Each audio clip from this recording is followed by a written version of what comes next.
In 2019, when Kawhi Leonard and Paul George joined the Clippers, their partnership was supposed to result in a dynasty and several NBA championships. But after 5 years, their era with the Clippers is over, with only one appearance in the conference finals and just 3 playoff series wins. This is the complete history of the Kawhi and PG-13 era in LA and one of the most disappointing super teams of all time. After Kawhi Leonard won the 2019 title with the Raptors, he became the most sought-after free agent in the NBA. The entire league was held hostage waiting for his decision. And then, a bomb. He chose to go home to LA, not with LeBron and the Lakers, but with the Clippers and Paul George, who gave up a king's ransom to OKC. 4 unprotected future first-round picks, a protected future first-round pick, 2 pick swaps, and outstanding rookie point guard Shai Gilgeous-Alexander, Danilo Gallinari for Paul George. And even though it was a hefty price, it was worth it. Leonard was the Finals MVP and widely considered the best player in the NBA. And George finished the previous season with 28 points and a league-leading 2.2 steals per game, finishing 3rd in the MVP race and 3rd for the Defensive Player of the Year. Two-way wings that can do everything on the floor is a GM's dream, and the Clippers added 2 of the best in the league. And on top of adding 2 superstars in their prime, LA also had a roster full of serviceable role players, and they looked destined to win not 1, not 2, not 3, not 4, but multiple NBA titles. However, when the 2019-2020 season started, the first problems began to arise. The Clippers' locker room was poisoned by poor team chemistry, and it all started with their superstars. Kawhi and PG had their own bodyguards and personal trainers. They picked and chose when they wanted to play and when to sit out games, regulated their minutes, canceled training sessions, and had their own spaces in the dressing room, separated from the rest of the team. Leonard was allowed to live in San Diego and commute from there, which often made him late for team flights. He and George typically didn't speak to the media at least 45 minutes after games, which meant their teammates handled media obligations first and for longer, which was a precedent in the NBA. They were supposed to lead by example, and instead, it felt like they were doing the least amount of work possible just to get by. However, with all the talent on the team, these chemistry problems were masked by good results. The Clippers had the 2nd best offense and the 5th best defense in the NBA, and after the All-Star break, they had a 6-game win streak. But then the pandemic hit. This is the last night of NBA games for the foreseeable future. And when the NBA season resumed in the bubble, the Clippers' momentum was halted, and they never rediscovered their rhythm. Zubac and Shamet tested positive and had to miss games. Morris and JaMychal Green arrived late to the bubble, while Harrell, Pat Beverly, and Lou Williams each left the bubble due to the deaths of loved ones. Harrell missed a month of action, and when he returned, it was clear he wasn't the same player who had just won the 6th Man of the Year award. Lou Will attended the funeral of a friend, but after it, he stopped by the Magic City Strip Club, famously just to eat their chicken wings, which earned him the nickname Lemon Pepper Lou. After that, Williams had to quarantine for 10 days, which meant more missed games for a key rotation player, and Pat Beverly's strained calf caused him to miss 10 games, including 5 in the playoffs. The constant turnover and lack of availability derailed the Clippers' continuity and messed up their rotations. It was obvious that the team played with a lot of tension. In the first round against the shorthanded Mavericks, a 20-year-old Luka Doncic kept Dallas afloat, tying the series 2-2 with a spectacular game winner.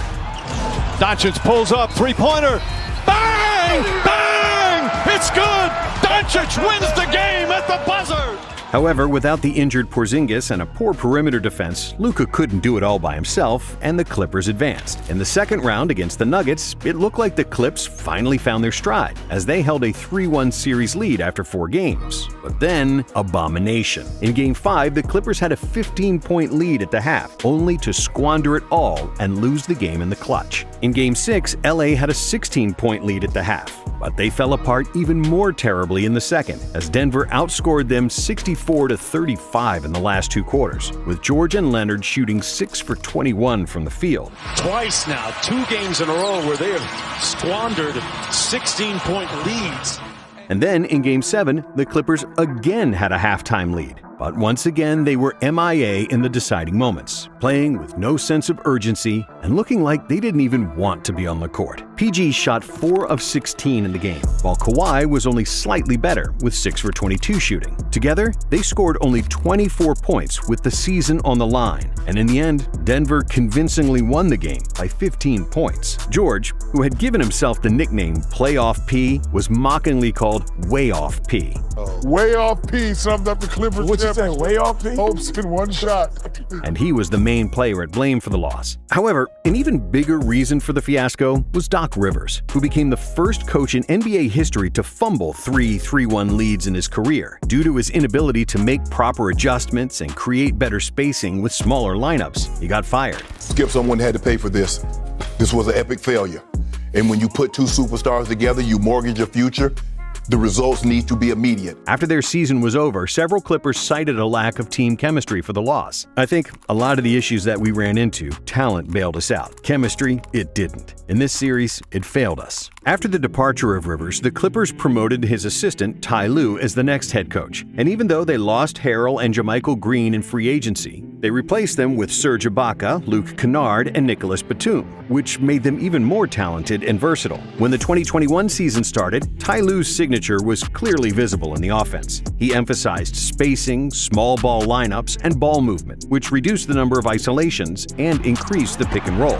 Finally, the ball moved and was reaching the players in the best positions. The Clippers had the 4th best offense in the NBA and were the most accurate three-point shooting team in the league. But there was a problem at the other end of the floor. Up until the All-Star weekend, they had an average defense, although their starting 5 consisted of defensive specialists. The reason for that was Lue experimented with a lot of defensive schemes, and their 3 best perimeter defenders, Leonard, George, and Beverly, missed a lot of games. Another reason, and this was a big one, is that neither Kawhi nor PG wanted to lead by example and guard the opponent's best offensive players. It looked like the Clippers didn't have that X factor, and that something was always off. But after the All-Star break, with the addition of Rajon Rondo and better engagement from their superstars, LA finished the season with a top 10 defense and a top 5 offense. However, when the playoffs started, things couldn't have gotten off to a rougher start. Luka Doncic was destroying them, and the Clippers played the same lackadaisical defense that they did early in the season. However, Ty Lue wasn't Doc Rivers, and he did a great job adjusting his lineups. He removed Zubac from the starting lineup and limited his minutes, relying exclusively on small ball. He also wasn't afraid to bench big-name players like Rondo and Beverly for Luke Kennard and Terrence Mann, showing poise and tactical acumen worthy of a superstar roster. LA tied the series at 2-2, but in Game 5, Luka scored 40 again, and the Clippers still faced potential elimination. And then, a big thing happened for the Clippers. Kawhi Leonard woke up. It was clear that Kawhi was the best player on his team during the entire series, but in Games 6 and 7, Leonard looked like the best player in the league. Kawhi finally became the primary defender on Doncic, while also destroying Dallas offensively with 45 points in Game 6 and 28 in Game 7. The Clippers won the series, and just when it looked like they had finally hit the switch, in the second round against the Jazz, their defensive problems came back. Instead of Luka, it was Donovan Mitchell who was slicing them up like a knife through butter. In the first 2 games, thanks to the non-existent Clippers defense, Mitchell looked like the best player in the NBA, averaging 41 points as the Jazz took a 2-0 lead. But Ty Lue shook up his troops once again, and in the series, it was Paul George who had a big revival.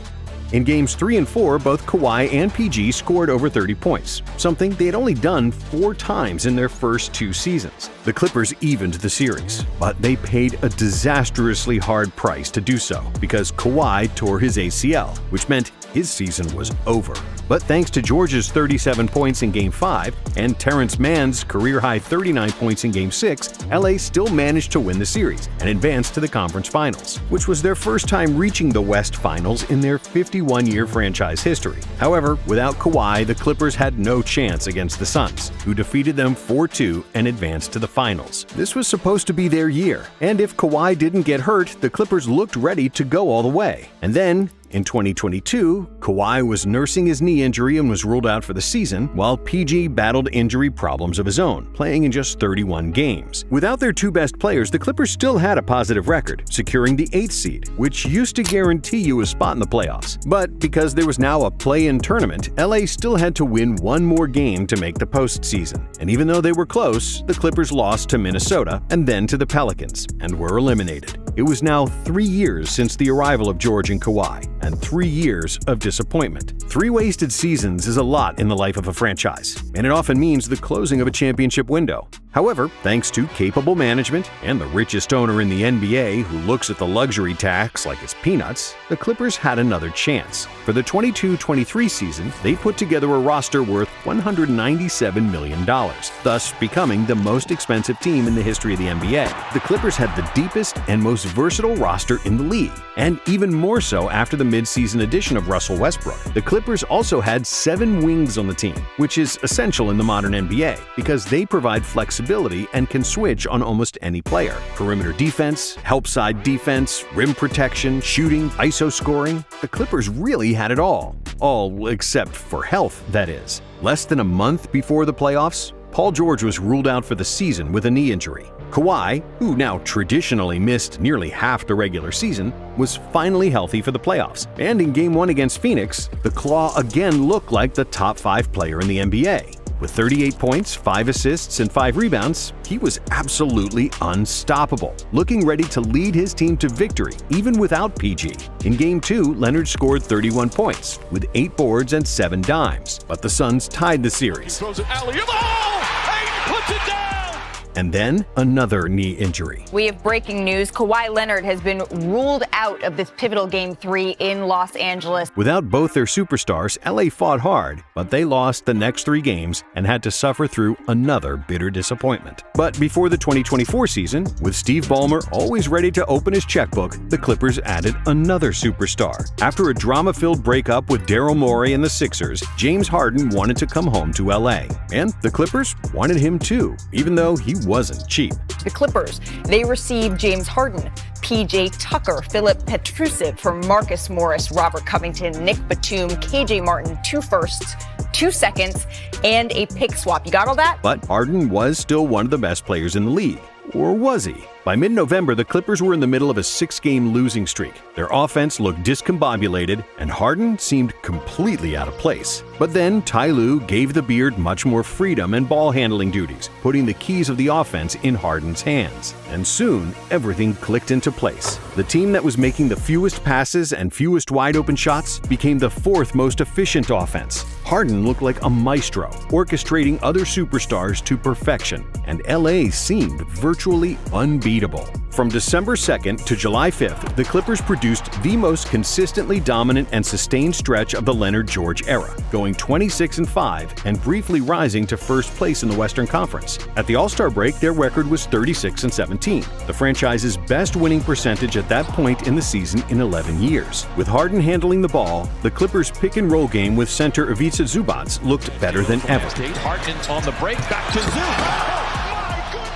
But the one player who benefited most was Kawhi Leonard. Freed up from always having the ball and creating for himself and others, Kawhi looked like a top 5 player in the league. Polished on offense, with a compact, functional dribble that allowed him to use his strength for easy points in the paint, or mid-range jumpers he'd honed to robotic perfection. Defensively, he had enough juice to suffocate the best opposing players, like we first saw in San Antonio. Kawhi was defending 1 through 4 while also running into passing lanes, grabbing 2 steals, and nearly a block per game. During the first part of the season, Leonard averaged 25 points, 6 rebounds, and 4 assists, shooting an unreal 56-48-93, gaining strong consideration for the MVP award. And then everything went downhill. In early March, Leonard's shot found the front rim more and more often. The volume of his drives decreased, and it was clear that his knee was bothering him and slowing him down. Kawhi missed the last 2 weeks of the regular season and the first playoff game against the Mavericks, which the Clippers managed to win without him. And when he returned to the floor for Game 2, it was clear he wasn't the same player from the start of the season. It was sad to watch him practically slowing down his team, with Kawhi playing just 2 games, George playing only 1 good game, and Westbrook having the worst shooting series of his career. The Clippers didn't stand a chance, and they lost the series in 6 games. With 5 years of Paul George and Kawhi Leonard, and with millions spent in the luxury tax, the Clippers managed to win just 3 playoff series, losing in the first round of the playoffs twice and once completely missing the postseason. If somebody told you that in 2019, you'd call them crazy. But due to all the injuries, Kawhi and PG were both healthy in only 1 of those 5 seasons, which happened to be their first season together. That ended with a fiasco against Denver in the Orlando bubble. And now, Paul George is gone, and Harden and Kawhi are owed $87 million per year, with extremely tight salary cap restrictions that will make it hard for the Clippers to add more players. And with Kawhi's knees continually getting worse, it's doubtful that we'll ever see him healthy for long periods of time. That likely means that the Clippers' championship window is closed. Thanks for watching Nonstop. If you like this one, check out our next video.